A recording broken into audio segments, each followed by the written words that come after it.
Bismillahirrahmanirrahim. Assalamualaikum warahmatullahi wabarakatuh. Perkenalkan, nama saya Faris Fatur Rahman dengan NIM 12030303045. Saya dari kelas HTN 4A. Kepada yang terhormat dosen mata kuliah Hukum Konstitusi Bapak Lutfi Fahrul Rijal, SSC MH. Di dalam video kali ini saya akan sedikit membahas atau mereview setiap pertemuan untuk nilai ujian akhir semester mata kuliah Hukum Konstitusi. Di pertemuan pertama terkait faktor-faktor daya ikat konstitusi. Ada beberapa faktor yang menjadi daya ikat konstitusi. Di antaranya pertama hukum. Dalam hal ini, hukum ini menjadi hal yang penting karena merupakan salah satu pengikat konstitusi. Lalu yang kedua politik. Politik juga mempunyai peran yang sama kuatnya, karena politik itu merupakan aktivitas kekuasaan yang berperan di dalam menerbitkan hukum itu sendiri. Ketiga, moral. Moral merupakan salah satu faktor daya ikat konstitusi yang kuat, karena dalam penetapan konstitusi itu sendiri didasarkan kepada nilai moral. Lalu pertemuan ke-10 mengenai konstitusi, konstitualisme dan negara. Untuk konstitusi merupakan sebuah kumpulan peraturan dasar sebuah negara yang mengatur tentang hubungan antara seorang pemimpin dengan warga negaranya, warga negara dengan warga negara, dan juga tentang garis-garis besar haluan organisasi sebuah negara. Lalu konstitusionalisme ini adalah sebuah negara yang menganut paham konstitusi di dalam penyelenggaraan kehidupan berbangsa dan bernegaranya. Lalu yang ketiga, negara. Negara adalah sebuah organisasi kekuasaan yang terdiri dari beberapa komponen seperti pemerintah yang berdaulat, rakyat, wilayah, dan juga pengakuan baik secara de jure maupun secara de facto. Selanjutnya berkait dengan dasar kepentingan konstitusi. Pertama, dasar dari berdirinya suatu negara ini beserta tujuan dari negara tersebut didirikan. Kedua, acuan baku bagi penyelenggaraan kekuasaan negara. Yang ketiga, konstitusi memuat hak warga negara. Kemudian ada konstitusionalisme menurut para ahli. Salah satunya ini Ramlan Surbakti, yang berpandangan bahwa konstitusionalisme merupakan penganut pengendalian atas kekuasaan suatu negara. Sedangkan menurut Elidar Caidir dan Sudi Fahmi, konstitusionalisme adalah alat rakyat mengkonsolidasikan kedudukan politik dan hukum dengan mengatur kehidupan bersama untuk mencapai cita-cita. Lalu pertemuan 11 membahas mengenai konstitusi Madinah dan ketatanegaraan modern. Sohifah Madinah menurut para ahli, salah satunya menurut W. Montgomery Waite, yang berpendapat bahwa konstitusi Madinah adalah The Constitution of Medina. Lalu R. Nicholson berpendapat bahwa konstitusi Madinah adalah charter, dan Ahmad Syafi'i berpendapat bahwa konstitusi Madinah adalah Alkitab, lalu Al-Sahifah atau bundelan kertas. Adapun muatan piagam Madinah adalah pertama kesepakatan, kedua persamaan, yang ketiga keadilan. Nah, dan berkaitan dengan pertanyaan apakah piagam Madinah adalah konstitusi, di dalam hal ini terdapat beberapa golongan yang berbeda pendapat mengenai hal ini. Di antaranya adalah golongan yang menerima, yang berpendapat bahwasanya piagam Madinah telah memenuhi unsur sebagai aturan dasar atau konstitusi. Yang kedua, golongan yang menolak, yang berpendapat bahwasanya piagam Madinah tidak mengatur mengenai pembagian kekuasaan. Lalu pertemuan ke-12 membahas mengenai konstitusi Indonesia.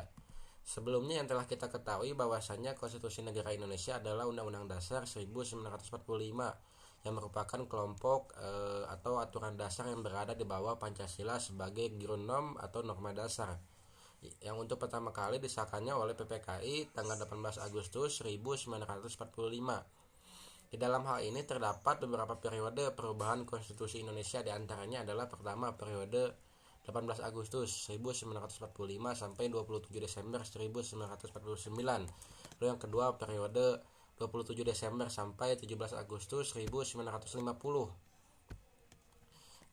Lalu yang ketiga periode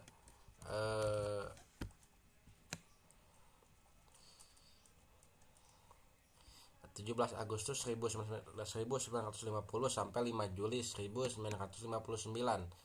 Lalu yang keempat periode 5 Juli 1959 sampai sekarang. Di pertemuan ke-13 membahas mengenai amandemen Undang-Undang Dasar 1945. Sebagaimana yang telah disampaikan sebelumnya bahwasanya Undang-Undang Dasar 1945 ini sudah mengalami 4 kali amandemen.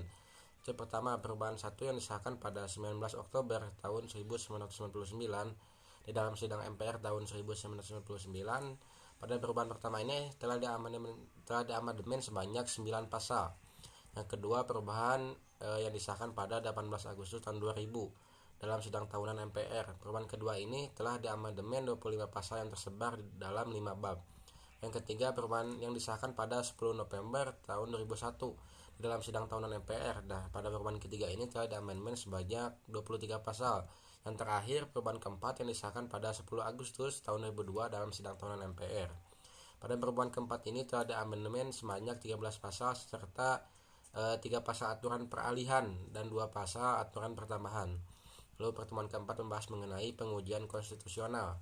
Judicial review merupakan kewenangan yang diberikan kepada institusi peradilan untuk melakukan pengujian apakah sebuah peraturan perundang-undangan bertentangan atau tidak dengan ketentuan perundang-undangan yang lebih tinggi. Adapun judicial review di sini menjadi kompetisi hukum, menjadi kompetisi dari Mahkamah Konstitusi sebagaimana yang diatur di dalam amandemen ketiga pasal 24C tentang Mahkamah Konstitusi. Adapun tujuan dari judicial review, pertama, untuk menjamin berfungsinya sistem demokrasi di dalam hubungan perimbangan peran atau interplay antara cabang kekuasaan legislatif, eksekutif, dan lembaga peradilan. Kedua, melindungi setiap individu warga negara dari penyalahgunaan kekuasaan oleh lembaga negara yang merugikan hak-hak fundamental mereka yang dijamin di dalam konstitusi. Lalu pertemuan ke-15 sekaligus materi penutup membahas mengenai hak asasi manusia. Secara etimologi dalam bahasa Perancis, HAM disebut droit de l'homme, di dalam bahasa Inggris disebut human right, dan dalam bahasa Belanda disebut Mensenrechten. Sedangkan secara terminologi, HAM diartikan sebagai hak-hak dasar yang dimiliki setiap manusia yang dibawa sejak dinyatakan telah bernyawa sebagai anugerah dari Tuhan Yang Maha Esa. Adapun HAM menurut John Locke, yang ini pertama hak hidup, the right of life, hak kemerdekaan, right to liberty, yang ketiga hak milik, right to property. Sedangkan HAM menurut Undang-Undang Nomor 39 tahun 1999 tentang hak asasi manusia, yaitu seperangkat hak yang melekat kepada hakikat keberadaan manusia sebagai Tuhan Yang Maha Esa. Dan yang terakhir, HAM menurut The Universal Declaration Human Rights, yaitu pertama menyangkut hak-hak politis dan yuridis. Yang kedua, menyangkut hak-hak atas martabat dan integritas manusia. Yang ketiga, menyangkut hak-hak sosial, ekonomi, dan juga budaya. Kemudian yang terakhir dari saya, dengan adanya HAM ini, kita semua mesti menyadari bahwa kita adalah ciptaan Tuhan. Hindari pelanggaran hak asasi manusia, gunakan kekuatan HAM ini secara optimal untuk melawan penguasa yang menindas hak dan pikiran rakyat. Mungkin sekian review materi dari saya. Mohon maaf apabila banyak kesalahan. Terima kasih. Wassalamualaikum warahmatullahi wabarakatuh.